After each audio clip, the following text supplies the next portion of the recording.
देखिए जी, क्वेश्चन देखते हैं फटाफट से। कहता है कि मिस्टर ए जो कि रिटायर हुए हैं 1/10/2023 को, उनको रिसीव होती है पेंशन 5,000 रुपये प्रति माह। सिर्फ 5,000 रुपये प्रति माह की पेंशन मिलती है। 1 फरवरी 2024 को उन्होंने अपनी पेंशन को कम्यूट करा लिया और मिले उन्हें 3 लाख रुपए कम्यूटेड पेंशन। अब जरा ध्यान दीजिएगा, 1 अक्टूबर 2023 को वो रिटायर हुए और 1 फरवरी 2024 को उन्होंने अपनी पेंशन का 60% पोर्शन कम्यूट करा लिया और उस कम्यूटेशन के बदले में उन्हें मिले सिर्फ मात्र 3 लाख रुपए, मतलब जो भी अमाउंट मिले 3 लाख रुपए मिले। अब उन्हें टैक्सेबल पेंशन मतलब बताइए, अगर वो गवर्नमेंट एम्प्लॉय है, अगर वो प्राइवेट एम्प्लॉय है, ग्रेचुटी मिल रही है और प्राइवेट एम्प्लॉय ग्रेचुटी नहीं मिल रही। 3 कंडीशन, तो तीनों सिचुएशन हो सकती हैं। तो इन तीनों सिचुएशन को हमें पेंशन कैलकुलेट करके यहां पे बतानी है। देखिए, गवर्नमेंट एम्प्लॉय है, अब अगर वो गवर्नमेंट एम्प्लॉय हैं तो हमारे 2 तरह की पेंशन हो सकती है। एक पेंशन होगी कम्यूटेड, एक होगी अनकम्यूटेड। अनकम्यूटेड पेंशन हम मतलब मंथली मिलने वाली पेंशन। तो मंथली उन्हें मिलने वाली पेंशन कितनी थी? अक्टूबर, नवंबर, दिसंबर और जनवरी। फरवरी से उन्होंने कम्यूट करा ली, तो अक्टूबर, नवंबर, दिसंबर, जनवरी, 5,000 इंटू 4, 20,000 रुपये प्लस अब इन्होंने क्या काम करा, 5,000 पेंशन का 60% कम्यूट करा लिया। तो मतलब 40% मेरा अनकम्यूट का पोर्शन रहा, जो कि कितना बनता है 2,000 रुपये। कितने महीने के लिए? फरवरी और मार्च, 2 महीने के लिए, मतलब 4,000 रुपये। तो 20,000 प्लस 4,000, 24,000 रुपये इनका क्या बना? Uncommuted pension. क्यों हमने? क्योंकि भैया गवर्नमेंट हो चाहे प्राइवेट हो, अनकम्यूटेड पेंशन तो सबके लिए टैक्सेबल होती है। सिंपल कैलकुलेट करा, अक्टूबर, नवंबर, दिसंबर, जनवरी, 4 महीने इन्होंने पूरी पेंशन उठाई। तो हमने 5,000 इंटू 4, 20,000 रुपये ले लिए। बाकी के फरवरी और मार्च में, मार्च तक का लेना ना, फरवरी और मार्च में इन्होंने अपनी पेंशन का 60% कम्यूट करा लिया, तो 40% अनकम्यूटेड रहा। 5,000 का 40% होता है 2,000, 2 महीने की मिली है 4,000, 24,000 इनका कम्यूटेड पेंशन मेरी 24,000 रुपये टैक्सेबल हो गई। अब तो ये हमने अभी एक पेंशन का काम करा है, ये तो हमने बात करी है अनकम्यूटेड पार्ट की। अभी हमें कम्यूटेड पेंशन की भी बात करनी है। अब कम्यूटेड पेंशन कितनी है, इसको मैं यहां से डिलीट कर देता हूं, क्योंकि आप लोगों ने बड़ा इजी था ये समझना, नहीं तो वीडियो रिकॉर्ड करके भी देख सकते हो। हम बात करते हैं अनकम्यूटेड पेंशन की। अनकम्यूटेड पेंशन कितनी है, सॉरी कम्यूटेड पेंशन की।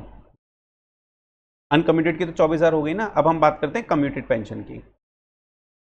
कम्यूटेड पेंशन की बात कहते हैं कि भैया 5,000 में से 60%, मतलब 3,000 रुपये इन्होंने कम्यूट करा लिया और इस 3,000 रुपये प्रति माह पेंशन के बदले में, पर मंथ पेंशन के बदले में इन्होंने कहा मुझे 3 लाख रुपए दे दो इकट्ठा, और मान गए। इन्होंने कहा कि मुझे 60% पेंशन नहीं चाहिए अपनी, इसके बदले में मुझे इकट्ठा पैसा दे दो। गवर्नमेंट ने कहा ले लो भैया 3 लाख रुपए, लेकिन इसमें एग्जेम्पशन मिलेगी। किसको एग्जेम्पशन मिलेगी? गवर्नमेंट एम्प्लॉय को एग्जेम्पशन मिलती है या पूरा टैक्सेबल हो जाएगा? अगर हम बात करें गवर्नमेंट एम्प्लॉय के लिए, तो क्या 3 लाख में से कोई एग्जेम्पशन लेनी है, या फिर ये पूरा टैक्सेबल है, या फिर पूरा एग्जेम्प्ट है? ये तो हमारे प्रोविजन के अकॉर्डिंग जाना पड़ेगा। प्रोविजन क्या कहता है कि भैया गवर्नमेंट एम्प्लॉय है तो होली एग्जेम्प्ट है, तो यहाँ पर ये 3 लाख रुपए इसके पूरी तरह से एग्जेम्प्ट हो जाएंगे। यहाँ पर हमें कोई टेंशन लेने की बात नहीं है। चलिए जी, बिल्कुल सही बात है। अब हम आते हैं अपने यहां पर, अगर आप प्राइवेट सेक्टर एम्प्लॉय हो, 5 लाख रुपए ग्रेचुटी, अच्छा ग्रेचुटी का अमाउंट मिली है 5 लाख, क्या मुझे इससे कुछ लेना देना है? मुझे इस अमाउंट से कोई लेना देना नहीं है, कंफ्यूज मत होना। 5 लाख ग्रेचुटी का अमाउंट है, लेकिन यहां पर मेरी पेंशन के मतलब 3 लाख रुपए ना कम्यूटेड वाली, मुझे तो इससे मतलब है, इस अमाउंट से मुझे कोई लेना देना नहीं है। अगर आप प्राइवेट एम्प्लॉय हो, अगर आपको कम्यूटेड मिलेगी, अनकम्यूटेड पेंशन मिलेगी, कम्यूटेड पेंशन मिलेगी। अनकम्यूटेड पेंशन हमने कैलकुलेट करी थी, कितनी थी वो? 24,000 रुपये थी, हमने कैलकुलेट करी थी। गवर्नमेंट एम्प्लॉय के लिए भी 5,000 का 4 महीने 20,000 रुपये, फिर 40% उसने अनकम्यूट कराई थी जो पेंशन उसकी 2,000 रुपये, 2 महीने की 4,000 रुपये, 20 और 4 24,000 रुपये।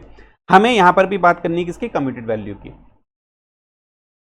यहाँ पे भी हम बात करते हैं कम्यूटेड वैल्यू की, कम्यूटेड पेंशन की।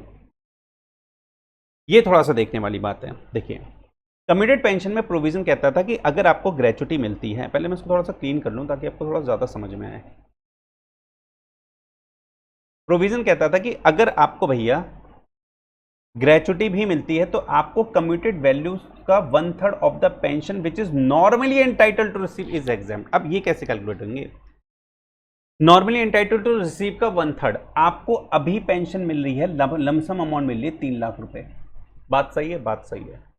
ये 3 लाख रुपए आपको मिले हैं कितने पोर्शन के बदले में? 60% आपने जो पेंशन अपनी कम्यूट कराई उसके बदले में आपको 3 लाख रुपए मिल गए। अगर आप 60% कम्यूट ना कराते तो ये पेंशन आपको कितनी होनी चाहिए थी? फिर तो 100% होती। 3 लाख है 60%, तो 100% कितना होगा? ये जो अमाउंट आएगी इसका आप 1/3 कर लेना, यही आपका एग्जेम्प्टेड अमाउंट होगा। और एग्जेम्प्टेड अमाउंट किस में से करना है? कम्यूटेड में आपको लमसम अमाउंट मिली है ना 3 लाख रुपए, इसमें से हमें एग्जेम्प्टेड तो घटाना है, एग्जेम्प्ट पोर्शन घटाना है। एग्जेम्प्ट पोर्शन हम यहाँ पे कैलकुलेट कर लिया हमने, तो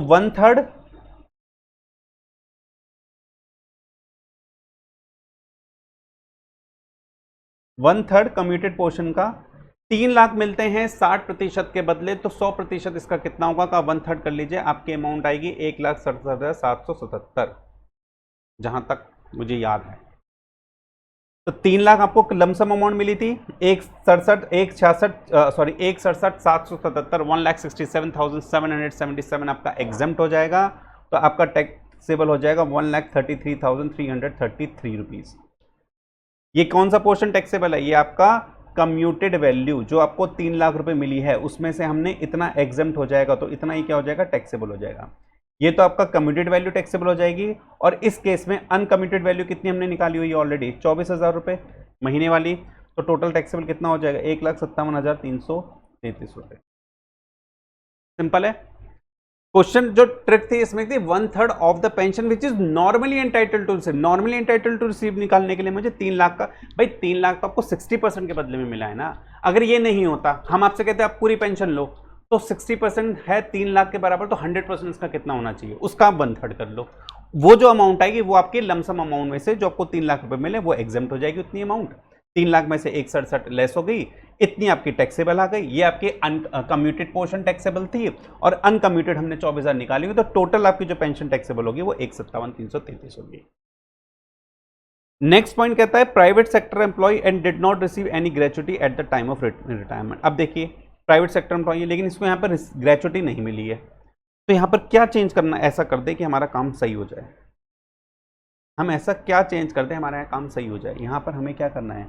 1/3 की जगह 1/2 of the pension which is normally entitled to receive will be exempt from the lump sum amount. तो 1/2 अगर कर दें तो यहाँ पर ये 1,67,777 की जगह हो जाएगा 2.5 लाख, और यहाँ पर जो आपकी टैक्सेबल अमाउंट आएगी वो 1,33 की बजाय आएगी 3 लाख में से 50,000, 2.5 लाख गए 50,000। अनकम्यूटेड पेंशन मेरी 24,000 थी, तो टोटल यहाँ पे कितना आ जाएगा? 74,000। 74,000। भाई पहले आपने 1/3 करा था तो 167 एग्जेम्प्ट था, अब आपको 1/2 एग्जेम्प्ट करना है, तो 3 लाख का 60% 100% कितना हो जाएगा? 5 लाख। 5 लाख का आधा होता है 2.5 लाख। 3 लाख में से 2.5 लाख गए 50,000। 50,000 आपके कम्यूटेड पोस्ट पेंशन वाले टैक्सेबल हो गए, और अनकम्यूटेड हमने 24,000 निकाला हुआ है, तो 50 + 24 74,000 रुपये टैक्सेबल हो गए यहाँ पर।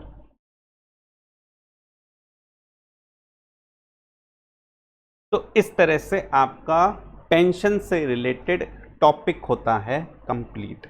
ये था इसका एग्जाम्पल। एक बार दोबारा वीडियो देखना चाहो तो आप देख सकते हो, और कोई डाउट हो तो प्लीज़ कमेंट सेक्शन में बताना, और प्लीज़ सब्सक्राइब करो ताकि और ज़्यादा से ज़्यादा मैं वीडियो बना पाऊँ, क्योंकि आपके सब्सक्रिप्शन से ही मुझे मोटिवेशन मिलता है और वीडियोज़ बनाने के लिए। तब तक के लिए thank you, goodbye, bye bye.